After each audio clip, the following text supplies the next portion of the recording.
ऐसी जगह पर हैं जहां जिंदा रहना ही सबसे बड़ी सजा है।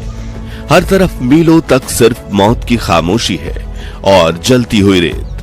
आपके होंठ प्यास से पत्थर हो चुके हैं, सूरज आग बरसा रहा है और आपका शरीर धीरे धीरे आपका साथ छोड़ रहा है। ऐसी हालत में कोई इंसान कितने दिन तक टिक सकता है? एक दिन, 3 दिन, शायद एक हफ्ता।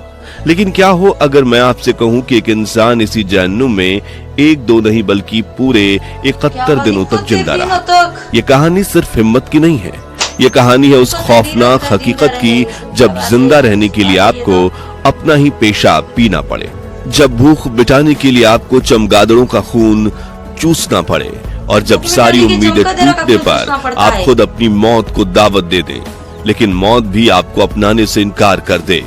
आज हम जानेंगे मोरो प्रॉस्पेरी की उस अविश्वसनीय और रोंगटे खड़ी कर देने वाली दास्तां को जिसने इंसानी सहन शक्ति की सारी हदों को तोड़ दिया था।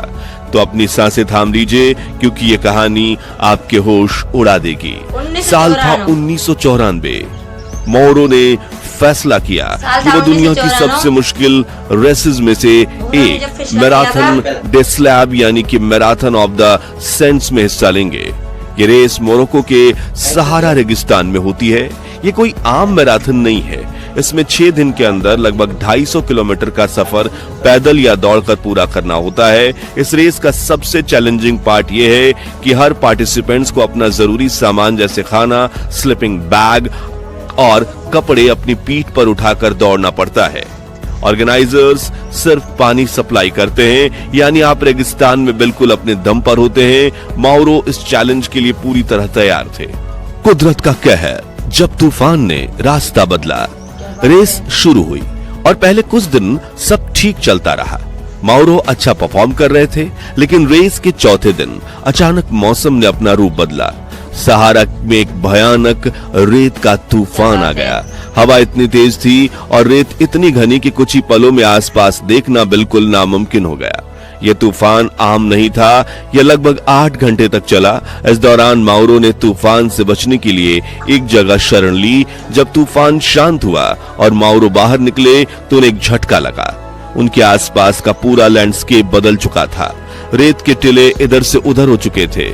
उनके कंपास ने भी सही दिशा दिखाना बंद कर दिया था क्योंकि रेत के तूफानों में मैग्नेटिक फील्ड्स डिस्टर्ब हो जाती हैं। उन्हें लगा कि वो रेस के बाकी लोगों से बस थोड़ा ही भटके हैं। उन्होंने सोचा कि वो रेस के रूट पर चलते रहेंगे तो कोई ना कोई उन्हें ढूंढ ही लेगा, लेकिन उन्हें ये नहीं पता था कि वो रेस रूट से कई किलोमीटर दूर एक गलत दिशा में जा रहे थे, अल्जीरिया की तरफ, जहां सिर्फ और सिर्फ वीरान रेगिस्तान था।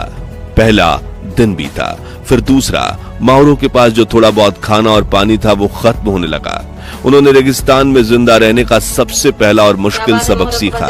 पानी की एक एक बूंद बचाने के लिए और डिहाइड्रेशन से बचने के लिए उन्होंने अपना ही पेशाब पीना शुरू कर दिया। ये सुनने में अजीब लगता है, लेकिन ऐसी सिचुएशन में ये जिंदा रहने का एक जरिया बन जाता है। उन्हें उम्मीद थी कि हेलीकॉप्टर उन्हें ढूंढ लेंगे। उन्हें 2 बार हेलीकॉप्टर दिखे भी, लेकिन रेगिस्तान इतना बड़ा था कि हेलीकॉप्टर में बैठे लोग उन्हें नीचे देख ही नहीं पाए। धीरे धीरे उनकी उम्मीद टूटने लगी। कई दिन भटकने के बाद माउरो को दूर एक छोटी सी इमारत दिखाई दी।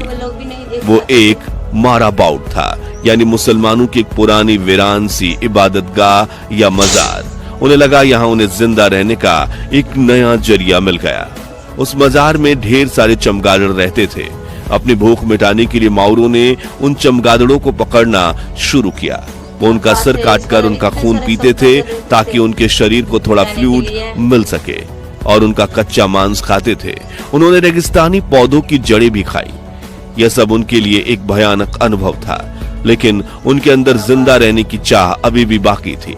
उस वीरान मजार में वो अकेले रहते हुए चमगादड़ को खाते हुए कई दिन बिता चुके थे।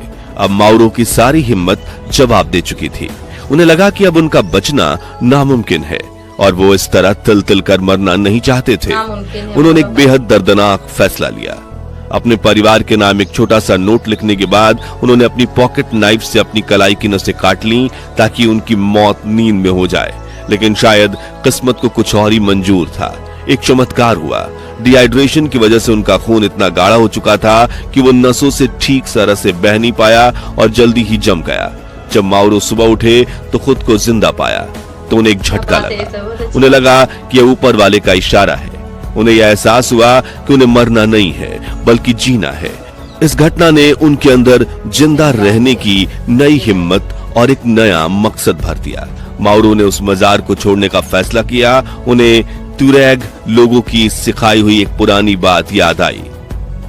तुरेग सहारा के नोमैडिक लोग थे जो रेगिस्तान को अपने घर की तरह जानते थे। उनके मुताबिक सुबह के वक्त आसमान में बादल हमेशा उस दिशा में होते हैं जहां सिविलाइजेशन या आबादी होती है। माउरो ने इस नियम को अपना कंपास बनाया। हर सुबह वो उठते और बादल की दिशा में चलना शुरू कर देते। दिन में वो चलते, रात को रेत में गड्ढा खोद कर सोते ताकि ठंड से बच सके।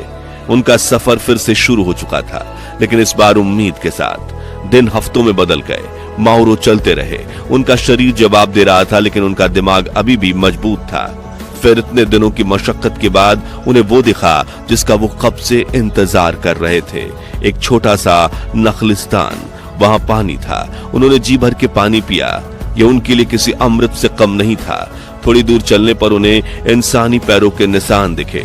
उनका दिल जोर से धड़कने लगा और फिर उन्हें कुछ बकरियां और एक छोटी सी लड़की दिखाई दी। वो एक तुरेग लड़की थी। माउरो को देखते ही वो डर कर भाग गई। माउरो को लगा कि शायद ये आखिरी मौका भी उनके हाथ से निकल गया, लेकिन कुछ देर बाद वो लड़की अपने परिवार के लोगों के साथ वापस आई। वो लोग माउरो को अपने कैंप में ले गए। उन्होंने माउरो को दूध और खाना दिया। कुछ देर बाद उन्होंने मिलिट्री को इन्फॉर्म किया। जब मिलिट्री वहां पहुंची तो माउरो से उनका नाम पूछा तो सब हैरान रह गए। माउरो पोरस्पेरी को कब का मरा हुआ मान लिया गया था। उन्हें बचाकर नजदीकी हॉस्पिटल ले जाया गया। 71 दिन बाद जब माउरो को बचाया गया तो अपने रेस के स्टार्टिंग पॉइंट से लगभग 299 किलोमीटर दूर अल्जीरिया में थे।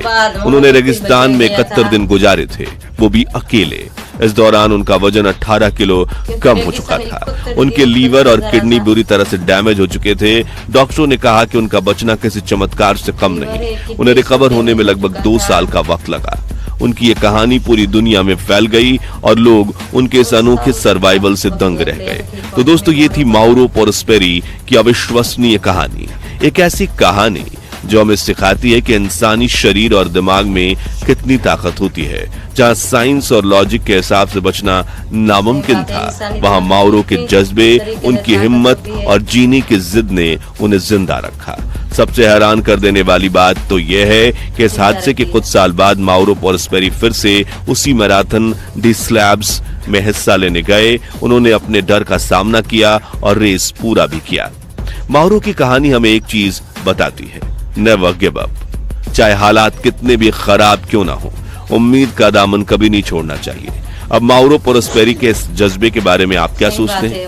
अगर आप भी उनकी जगह होते तो क्या करते? हमें नीचे कमेंट्स में जरूर बताइए। अगर आपको ये कहानी पसंद आई हो तो इस वीडियो को लाइक करें, अपने दोस्तों के साथ शेयर करें और ऐसी ही और हैरत अंगेज कहानियों के लिए हमारे चैनल को सब्सक्राइब करना ना भूलें। मिलते हैं अगली वीडियो में। धन्यवाद।